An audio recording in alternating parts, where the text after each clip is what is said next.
Hello, my name is Sydney Wood. I am a PhD candidate at in quantitative psychology at the University of California, Davis.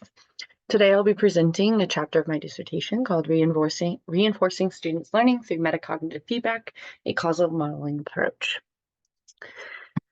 So the purpose of this talk today is, yes, I'll go over the background, a little bit of what metacognition is, and talk about the intervention and how it was implemented, as well as the empirical design that was used to assess it. But the majority of the time today is going to be focused on the causal inference technique using structural equation modeling that I used for this paper.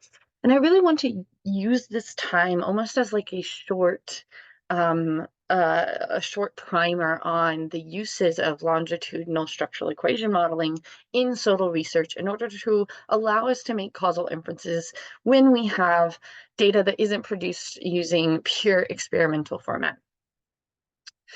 So most of you watching this, though this is on YouTube, so could be some other people watching it as well, but most of the people watching this are psychologists, and not only psychologists, but educators within psychology. And so most, if not all of you, already know what metacognition is, so I'm not going to talk about it a ton.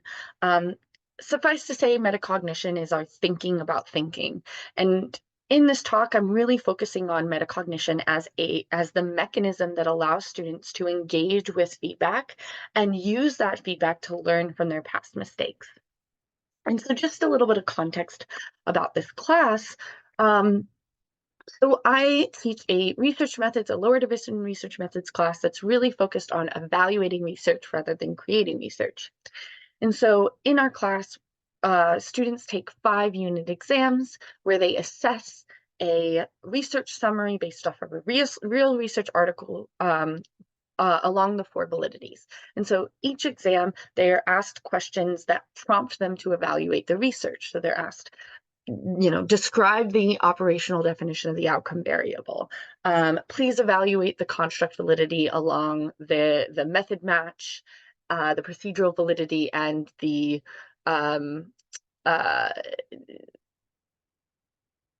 face validity of the construct validity of the outcome variable. And so these prompts are repeated verbatim on each exam, but just with a new research summary. And so it's really important that students utilize their feedback because they're given the exact same rubrics after each question that is repeated on each exam. And so using those feedbacks really would help students not make the same mistakes. Except anecdotally, we saw that a lot of students were making the same mistakes on the same questions. And so I developed this intervention to try to prevent that from happening.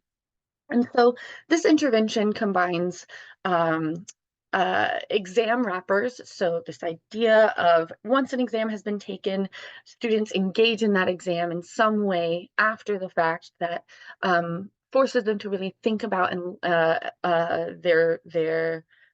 process in which they went through when they took the exam, or their confidence level in the results of the exam, or has them look at and correct their answers that they made in the exam. That's the type of exam wrapper that I'll be using, is in exam corrections. And then I combine that with reflexive writing. So reflexive writing, there's been a lot of research that shows that reflexive writing is a really great way of prompting metacognition because it forces students to reflect on their own experiences with material or with whatever task it is that you're giving them.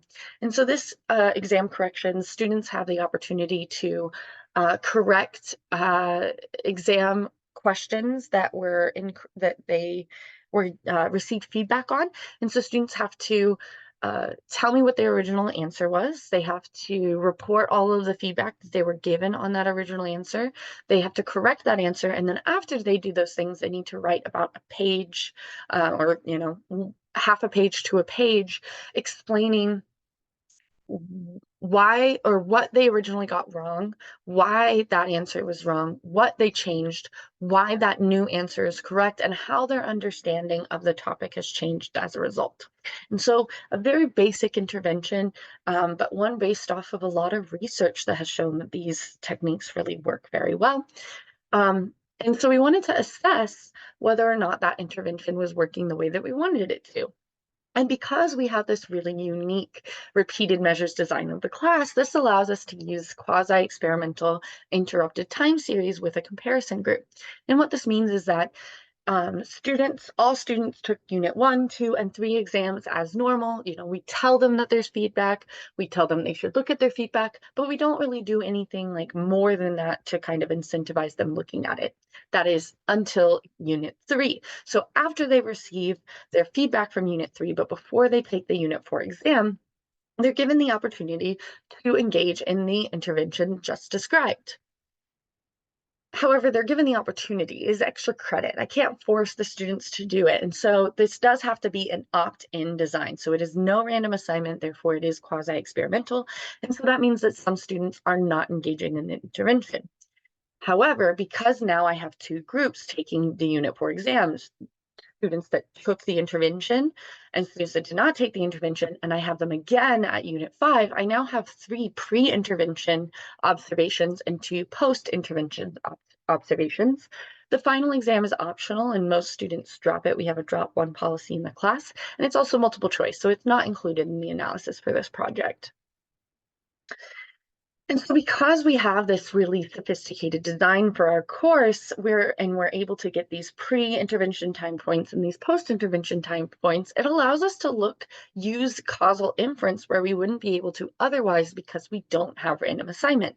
And so we can assess our data based on Mills criteria. So we can look at the temporal precedence on whether or not the scores are changing over time based on the presence of or absence of the intervention. We can also see the covariance. We can actually test the strength of the relationship between our predictor variable about whether they took the intervention or not. And then finally, we can test and eliminate some alternative explanations using very sophisticated statistical tools that allow us to control for individual differences using by strategically testing assumptions within our model. And so the causal modeling approach that I'm going to talk about and kind of give a little primer on today is structural equation models. So structural equation models have a variety of components. So we have our predictor variables. In this case, it's whether students opted in or they did not opt in. And then they have latent constructs. So these are our unobserved constructs that we can estimate using our observed variables, which are also called items or measures. And so our latent construct is what we're trying to tap into, but we can't directly measure it. And so instead we have to estimate it using these very sophisticated statistical tools. And then we can fit paths to each of those components that represent the relationships between the components. And then we can compare different specifications or different configurations of this model using fit statistics.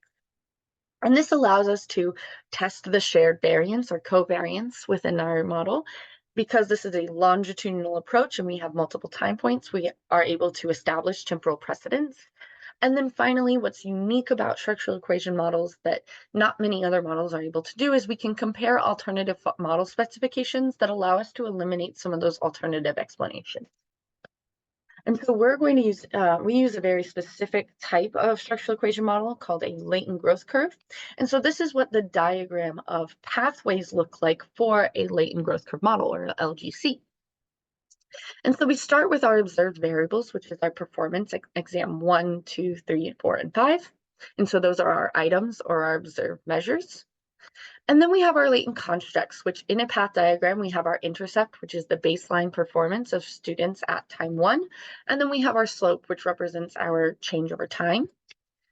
And then we have our predictor variable, which in this case is whether they opt in or opt out of the intervention. And then finally, we have a latent variable that represents the individual differences between students at each time point. And so then we can fit pathways to each of those things that represent the type of relationship we expect to see.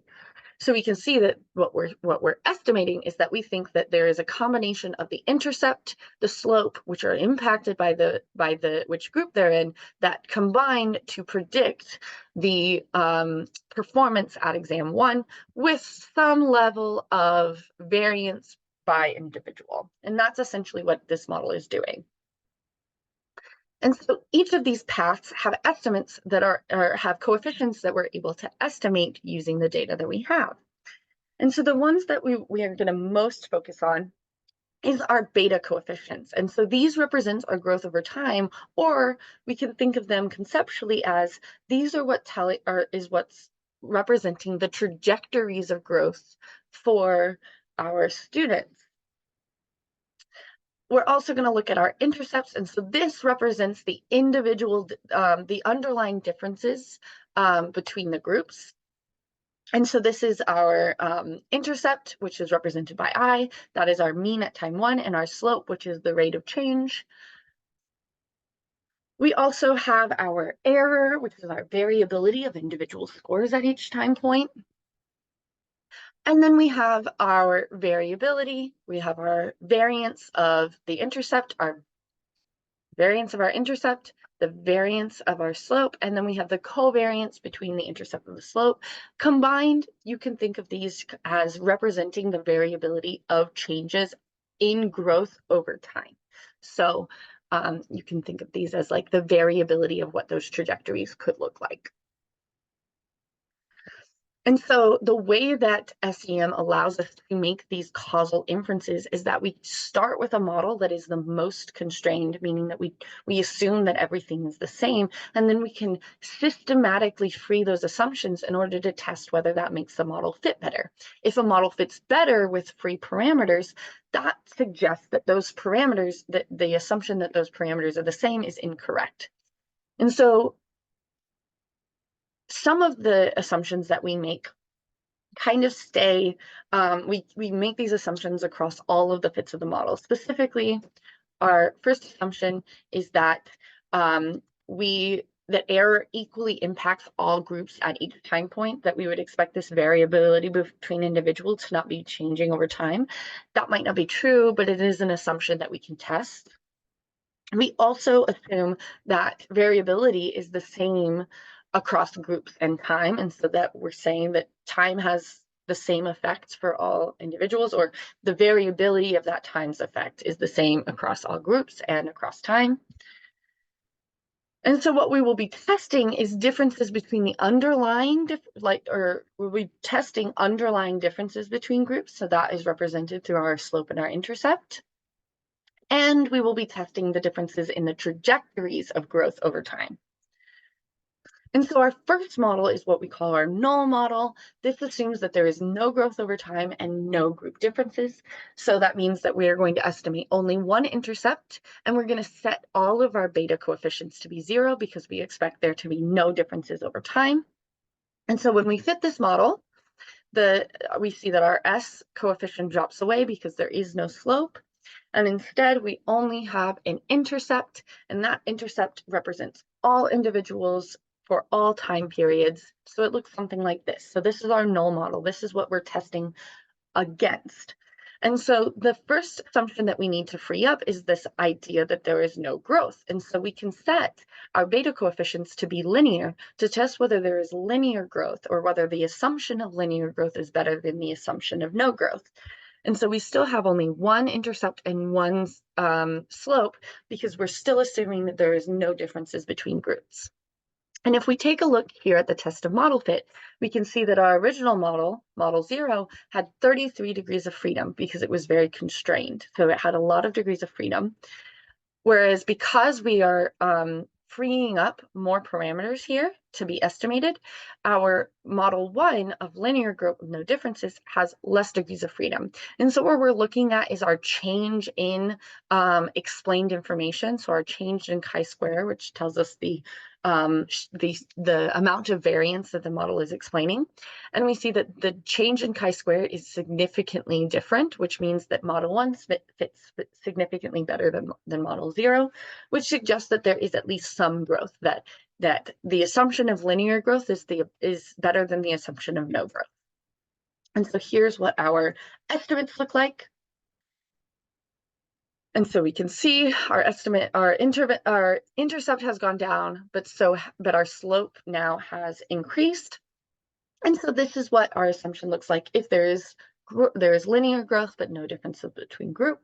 So next we want to free the assumption that there aren't any differences between groups. So now we have still our 0, 1, 2, 3, 4. We have our linear growth, but now we're also estimating underlying differences between groups in that growth. And so we estimate our slope and intercept for each group. And as we can see, our slope and our slope especially is significantly different from each other. Our intercepts are a little more similar, but still different from each other. And this model fits significantly better than model 1. So this means that the assumption that when we assume that the growth is linear, we can't assume that there's no differences between groups, because when we free up those parameters to allow differences between groups, we have a better fitting model than if we assume that they're the same. So that's what this looks like. And so the next step here is that now we've tested this model that says that there are no differences between groups. We have to know whether or not this is the best fitting linear model. So we can free up one more parameter, and in this case, I chose the covariance between the intercept and the slope. And we free that parameter, so we're estimating slopes and intercepts different for each group, and we're estimating the covariance between the slope and intercept to be different by group. And we see that this model does not fit better than model 2, which means that when we assume linear growth, we can assume that there are differences between slope and intercept, but the assumption that there are differences between there are differences in variance over time does not hold. So that means that model 2 is our best fitting linear model. Now, having a linear model doesn't really confirm with what our hypotheses are, right? This just tests our underlying differences. It doesn't test whether or not there are differences based on the intervention or not, just whether or not these groups are different. And we know as an educator, students who opt into an intervention are different than students who opt out to an intervention. So we would expect those underlying differences. And so this doesn't really tell us anything about whether our intervention is working. And this is where SEM starts to depart from regular regression. Oh, so here's our estimates here, and we can see these are very similar. So what we do next in model 4 is we're now doing what we call a latent basis growth model. And so this is a special form of a latent growth curve model that allows us to plot nonlinear trajectories. And we do this by, instead of setting each of our beta coefficients to be specific values, it allows us to estimate the trajectories of each time point. And so we set our first time point to 0 because we want our first exam to be equal to the intercept. And then we set our third exam to be equal to 1 because that is the last time point where every student has not taken the intervention, right? Starting at time 4 or at exam 4, some of the students have now taken the intervention. So we want the maximum amount of growth, quote unquote, natural growth, to be at exam 3. And so this allows us to test our before trajectories and our after trajectories and allows them to be different, or we can estimate them to see if they are different. And so here we're going back to our assumption that there are no underlying differences between groups. And so the only thing that we're assessing is the trajectories overall, and we're assuming these trajectories are the same for all individuals. And so when we fit this model, we see that there is nonlinear growth. These are not multiples of each other. So this is nonlinear growth. And this model fits significantly better than when we assumed the growth was linear. And so this is what our model of nonlinear growth looks like. And as we can see, there's a big jump at exam 3 in terms of performance. However, this is not telling us about differences between groups. So the next thing I want to do is I actually want to fit my hypothesized model. So my hypothesis is that there is no differences between groups before intervention, but there are significant differences between groups after the intervention in their trajectories. So what I can do is I still say there are no underlying differences because that's what we would hope, though we know that's probably not true. We can test whether that's true after. And we're going to set our beta coefficient for exam 2 to be the same for each group because we say, oh, there's parallel trends that before we give an intervention, these groups are not different from each other. And so the only thing that we're estimating to be different by group are these beta 4 and beta 5 coefficients. And so when I fit these, I see that there are significant differences in growth trajectory post-intervention. For students who opt out of the intervention, they are not growing. In fact, they have a worse exam 2 score than they do an exam 1, whereas students who exam 4 score than they do on exam 3. But students who opted into the intervention do significantly better than they did on exam 3. And of course, we have estimated it so that they do the same on exam 2. And this model fits significantly better than when we assume that they are all the same trajectories. And so this is what our hypothesized model looks like. Students perform the same before the intervention, but they perform significantly different after the intervention. Specifically, that students who opt in do significantly better because they've done the intervention, is the assumption, is because they've done the intervention, than the students who have opted out. Now, I've made a lot of assumptions here. I've assumed that there are no underlying differences between group, and I've assumed that there are no differences in trajectory. And so with SEM, I have to test these assumptions. So the first assumption I'm going to test is whether or not there are differences in the trajectories before the intervention. And so I can do this by freeing that beta 2 coefficient that I constrained in the last model. And so because I'm freeing up another parameter, if this model fits better than model 5, it suggests that assuming that their trajectories are the same before intervention is incorrect. However, if this model does not fit better, that means that it is safe to assume that there is no differences in their trajectories before the intervention. And so when I fit this model, I can see that my beta 2 coefficient, right, I have the same kind of pattern here where students who opt out are doing less well after the intervention than students who opt in. But there doesn't seem to be a ton of difference between their performance at time 2. And when I take a look at my test of model fit, it confirms that this model doesn't fit better than the previous model. So it is safe to say that our data fits, or our data upholds the parallel trends assumption, meaning that we can say that it looks like there is no differences in exam score trajectory before intervention, regardless of whether they eventually opt in or opt out of the intervention. And so that means that we can go back to holding our beta coefficient to be equal because that assumption seemed to be supported.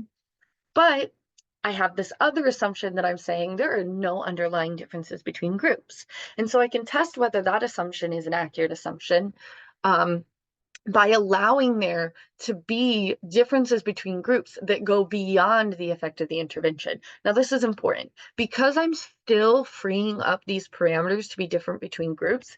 This model still estimates that there is some causal impact of the intervention. But it's saying that there's also these underlying group differences that are not because of the intervention. And so if this model fits better than our hypothesized model, this says that there are at least some individual differences that can account for that change in trajectory.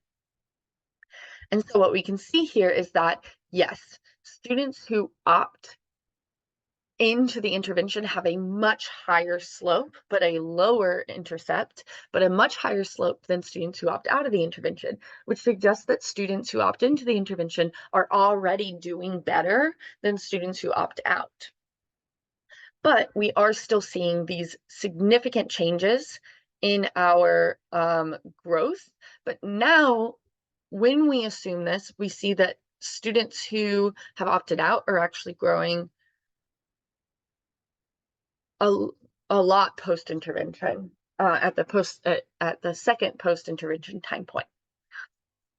And so this is what our best fitting model looks like that says that there are both underlying differences between group and that there is an impact of the intervention. And so is this enough to discount our hypothesis that there is a impact of the intervention? Well, it could. It actually definitely could. But luckily, we can test that alternative hypothesis. And we can do that by saying, okay, well, is the underlying differences between groups enough to account for these differences after the intervention? AKA, is there no difference by exam score? So is there no difference by exam trajectory? Are the trajectories of the groups the same throughout the entire course? And it's just these underlying differences that account for our change in score? Or is it the case with model 7 where we have underlying differences and an impact of the intervention? And so because we are actually constraining the model, we're actually looking at whether or not model 7, which is the previous model, fits better than this model, because this model is more constrained. And so if model 7 did not fit better than model 8, we would say that, hey, actually, there's this huge alternative explanation that says that it's actually just the underlying differences that account for the differences in post-exam or post-intervention exam differences. However, we don't see that. We see that model 7, which says that there are both underlying differences and a causal impact of the intervention, fits better than model 8, which says that it's only underlying differences that can account for the differences in exam trajectory. And so overall, what our paper shows is that we have our we have model 0, we have model 1, which says that linear growth fits better than no growth, and then we have that linear growth with differences by group fits better than linear growth with no differences by group. However, nonlinear growth fits better than linear growth. Our hypothesized model fits better than just nonlinear growth without differences by group. However, our best fitting model says that that there are underlying differences between groups and there is a causal impact of the intervention, which fits better than the alternative explanation, which would say that it's only underlying differences between groups that explains the differences post-intervention.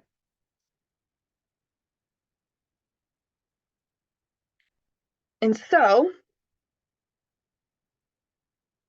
this suggests to us that model 7 provides evidence that the intervention has a causal impact on exam performance for those who took part in the intervention.